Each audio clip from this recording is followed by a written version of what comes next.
La ruta del silencio. Marzo de 2004, espacio aéreo sobre el Golfo de México. Eran las 19:34 horas cuando el capitán José Luis Salgado Hernández, con más de 2000 horas de vuelo y una hoja impecable de servicio en la Fuerza Aérea Mexicana, recibió una orden directa desde la torre de control del Aeropuerto Militar de Campeche. Interceptar y vigilar una posible aeronave no identificada detectada por radar, moviéndose de manera errática en altitud media. Se activó el protocolo de vigilancia aérea y despegó en un Merlin C-26A, acompañado por 2 oficiales. El teniente Ramírez, operador de radar aéreo, y el subteniente Torres, encargado de comunicaciones. El radar terrestre había detectado 11 objetos que aparecían y desaparecían en el espacio aéreo restringido del Golfo, a unos 11.500 pies de altura. Según informes, se desplazaban a una velocidad irregular, a veces rozando los 500 kilómetros por hora, luego deteniéndose abruptamente en el aire. Era imposible, según la física terrestre, que una nave hiciera eso. Pero ahí estaban. Desde el aire, Salgado no veía nada. El cielo estaba despejado, con un crepúsculo limpio extendiéndose como una manta rojiza sobre el mar. Sin embargo, al encender el sistema de cámaras infrarrojas Flostar Sapphire 2, comenzaron a verse luces brillantes flotando sobre la línea del horizonte. Eran esferas, como puntos de calor flotantes, sin estructura definida, sin sonido, sin señal en frecuencias conocidas. Solo calor. ¿Estás viendo esto, Ramírez?, preguntó Salgado, aún sin alterarse. Sí, mi capitán. 9 objetos visibles por infrarrojo. 3 se posicionan a nuestra derecha, 2 más detrás de nosotros. Pero no los vemos a simple vista, solo en infrarrojo. Las luces parecían seguir al avión. A pesar de los virajes defensivos y cambios de velocidad, los objetos mantenían la distancia, como si jugaran. Salgado pidió subir a 13.000 pies. Allí, de pronto, el radar de a bordo dejó de funcionar por completo. Capitán, perdimos radar, pero siguen ahí. FLIR sigue detectando 11 objetos ahora. Rodeándonos. Contacta a Torres. Prioridad roja. No hubo respuesta. Las comunicaciones se silenciaron. Salgado se mantuvo firme, pero una gota de sudor rodó por su frente. Por primera vez en su carrera, no tenía control del cielo. Los objetos empezaron a moverse en patrón, 3 delante, 3 a los lados, y 5 detrás.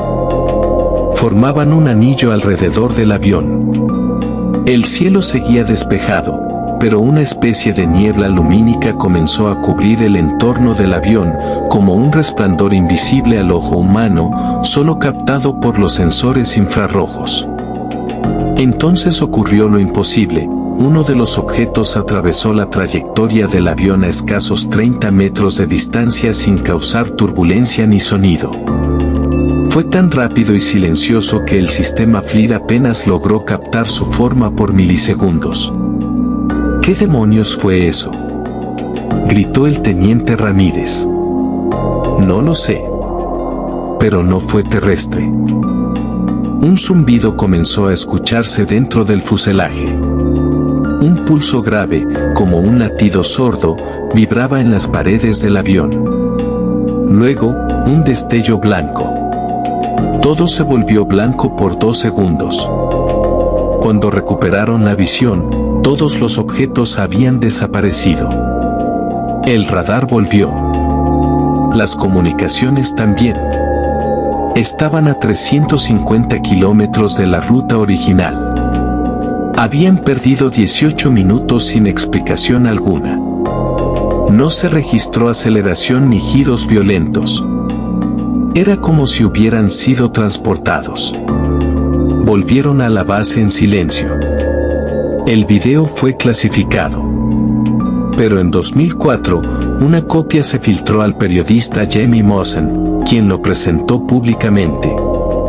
La Secretaría de la Defensa Nacional no negó el suceso, pero lo atribuyó a un fenómeno desconocido. Salgado fue retirado del servicio semanas después. En su diario personal, que jamás publicó, escribió: "El cielo ya no me pertenece. Lo que vi allá arriba no era nuestro". No buscaban contacto, buscaban control. Y por un instante, lo tuvieron. El efecto Salgado. Abril de 2004, Base Aérea Militar número 8, Mérida, Yucatán. Había pasado menos de un mes desde el incidente en el Golfo de México cuando el capitán José Luis Salgado fue formalmente retirado del servicio. La versión oficial lo señalaba como no apto para maniobras de alto nivel por inestabilidad psicológica. No importó que tuviera 15 años de trayectoria sin un solo error. Lo habían silenciado. Pero la historia no terminó ahí. Los verdaderos efectos comenzaron después del vuelo. Ramírez y los sueños imposibles. El teniente Armando Ramírez, joven y brillante operador de radar, no volvió a ser el mismo. 3 días después del incidente, su esposa lo encontró hablando en un idioma desconocido mientras dormía, con los ojos abiertos, fijos en el techo. Lo grabó. Al reproducir el audio, se escuchaba una serie de chasquidos, pausas rítmicas y vocales prolongadas, como un patrón binario, pero acompañado de una frecuencia baja que provocaba náuseas al oírlo. Fue llevado al hospital militar. Le diagnosticaron estrés postraumático agudo, aunque jamás vio combate. El detalle más inquietante apareció durante su evaluación neurológica. Su ritmo circadiano estaba alterado. Dormía apenas 1 hora al día, pero no mostraba signos de agotamiento. Sus ondas cerebrales parecían entrar en fase REM mientras estaba despierto, como si su mente viajara a un plano distinto. Ramírez comenzó a dibujar. No tenía talento artístico, pero en días llenó libretas con figuras geométricas perfectas, espirales imposibles y patrones fractales, todos construidos con una precisión milimétrica. En el reverso de las hojas, escribió un nombre repetido decenas de veces. Al-Suar, Al-Suar, Al-Suar. Nadie supo a qué se refería. No era un nombre conocido. Ni humano. Salgado, perseguido por el cielo. Mientras tanto, el capitán Salgado intentó rehacer su vida en Guadalajara. Se alejó de los medios, se mantuvo lejos del radar de la milicia. Pero algo seguía con él. Una noche de abril, al revisar las cámaras de seguridad de su hogar rural, vio algo imposible. A las 2:17 de la mañana, una luz descendió del cielo sin ruido, suspendiéndose sobre su tejado por 12 segundos. Luego ascendió a una velocidad que el video apenas logró registrar como un borrón. Salgado sintió que estaba siendo observado. Soñaba con pasillos metálicos, sin gravedad. En el sueño, caminaba sin mover los pies, siendo guiado por figuras esbeltas, de más de 2 metros, con ojos ovalados y negros, sin boca visible. Ellos no hablaban, pero transmitían imágenes a su mente. Planos. Códigos. Fuegos solares. Una ciudad sumergida. Un reloj sin manecillas, girando hacia atrás. Despertaba sudando, con la nariz sangrando y pequeñas marcas triangulares en el antebrazo izquierdo, como si le hubieran clavado 3 agujas en forma de tridente. Decidió contactar al único que le creería. El periodista Jaime Maussan. Le entregó copias de sus grabaciones privadas y el testimonio escrito completo del vuelo. Pero antes de que pudiera entregarle todo, su casa fue irrumpida por hombres sin identificación. Lo único que se llevaron fue un disco duro. Ni el dinero, ni su laptop personal. Solo ese disco. El segundo vuelo. El 18 de mayo de 2004, otro equipo fue enviado a patrullar el mismo corredor aéreo sobre el Golfo. Esta vez no era una patrulla de rutina, era una operación de encubrimiento. El mando quería confirmar que no había anomalías para cerrar el expediente Salgado como paranoia. A bordo iba el capitán Ignacio Urrutia, 2 técnicos de la Fuerza Aérea y un civil del área de inteligencia, cuyo nombre nunca se reveló. A las 21:03 horas, despegaron. El contacto se mantuvo durante 19 minutos. Luego, se desvanecieron del radar. No hubo señales de emergencia. No hubo comunicación. Simplemente dejaron de existir. Las misiones de búsqueda duraron 3 semanas. Se rastrearon 600 kilómetros de mar y selva costera. No se encontró ni un tornillo. Ningún resto. Ninguna mancha de combustible. Ni rastros del transpondedor. Una semana después, el teniente Ramírez desapareció de la clínica militar. Su habitación fue encontrada abierta, pero sin signos de lucha. El video de seguridad de esa noche fue accidentalmente borrado. El fenómeno efecto Salgado.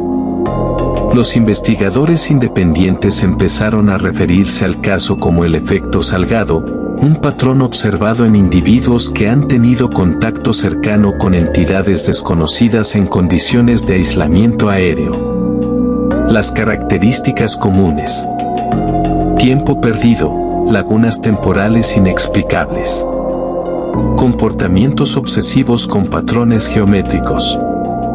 Alteraciones del sueño. Fenómenos electromagnéticos en el entorno del testigo. Presencia de marcas cutáneas recurrentes.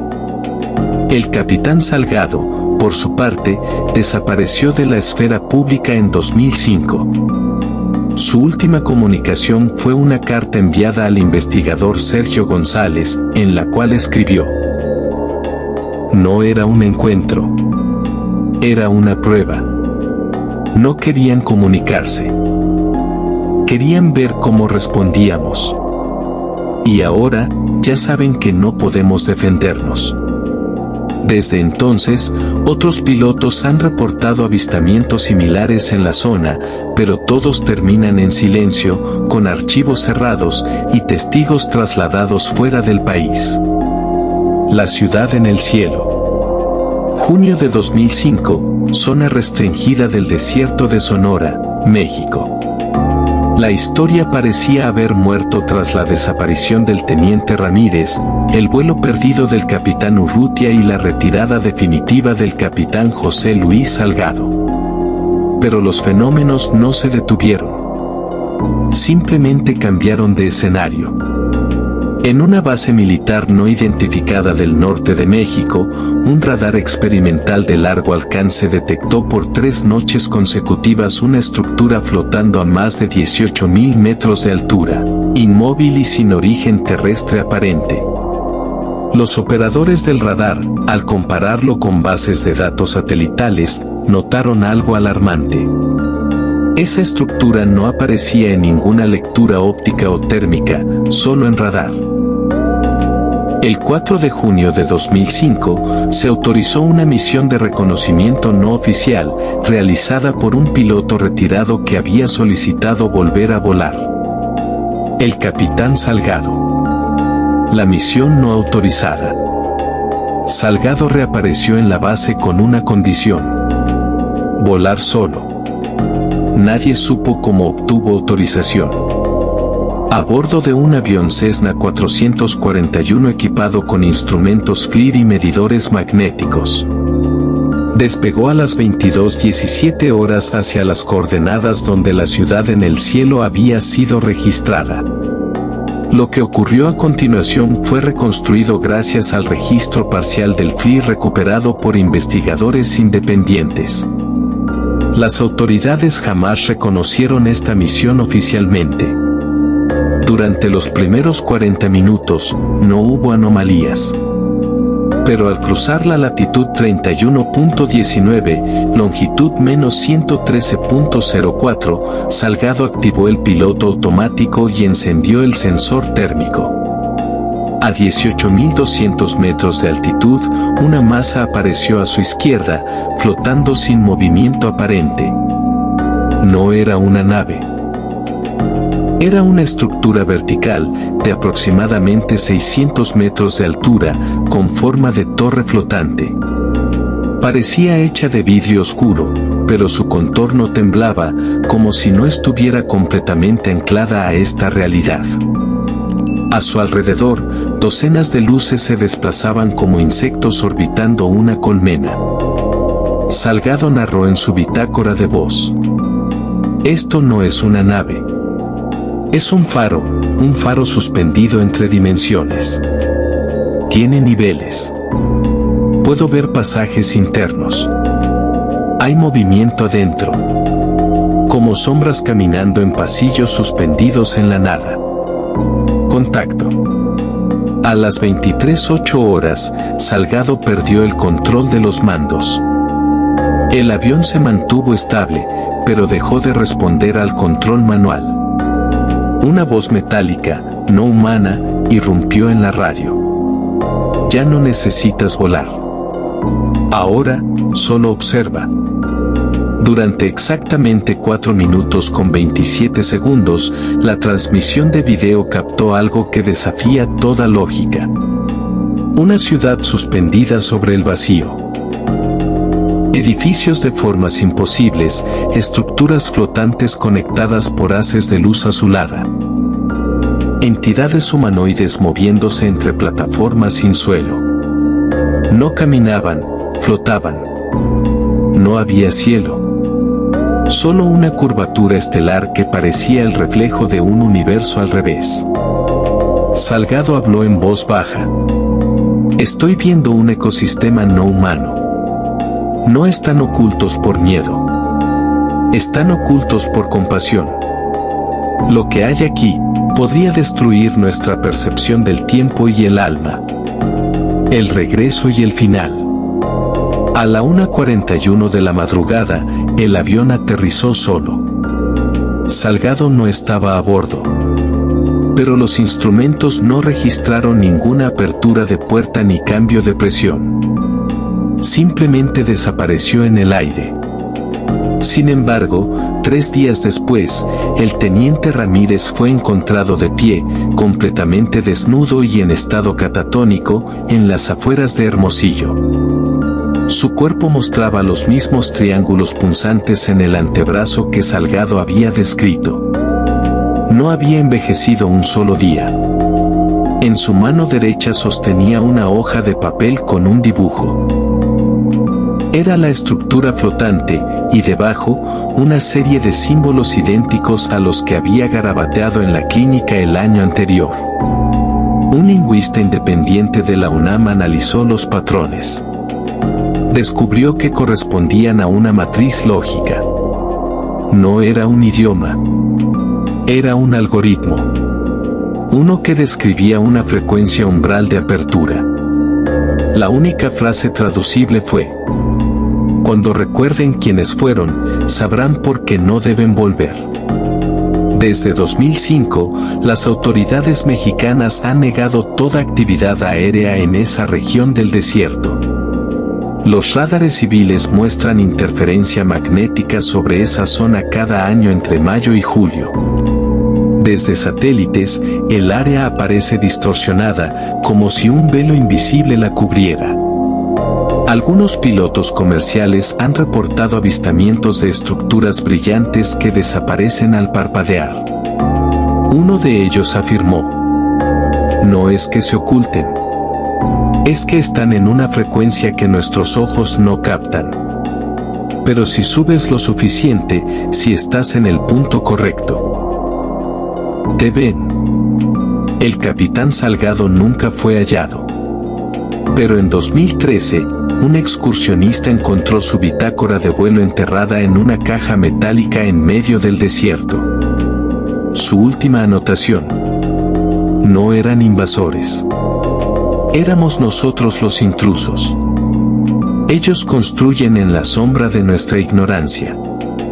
Nosotros miramos el cielo, ellos nos lo ocultan. Si te ha gustado este video, agradecería mucho te suscribas a este canal. Des like y compartas este video. Así me ayudarás a seguir subiendo videos. De antemano, muchas gracias por tu apoyo.